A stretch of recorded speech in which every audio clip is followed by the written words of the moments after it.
Hi guys, it's Vishali here. I've just watched Chelsea's 2-1 win over Leicester, a really important win for Chelsea following the international break, and I was impressed by a few things, not least Alvaro Morata, who scored yet another important goal today against Leicester. That's now his third Premier League goal in 4 games, and I think what you saw today and what you've seen so far from Morata at Chelsea is that he has silenced some of his critics. You know, he's been able to step into Diego Costa's big boots, and he's been able to hit the ground running, and that is that's a good thing for Morata. And I think that's a good thing for Chelsea fans.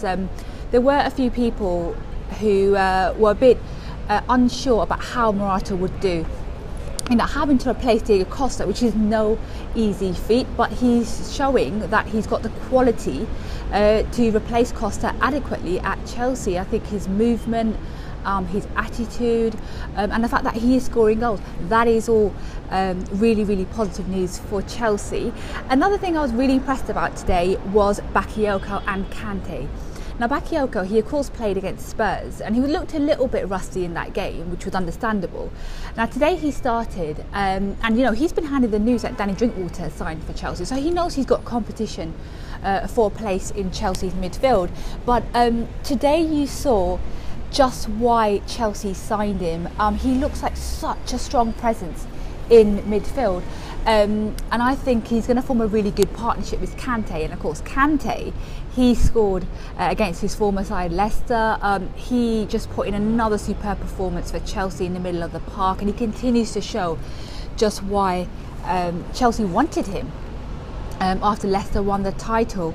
And another good point for Chelsea today was the return of Eden Hazard. Now, of course, we all know that he hasn't played for Chelsea this season. He had a really good international break with Belgium.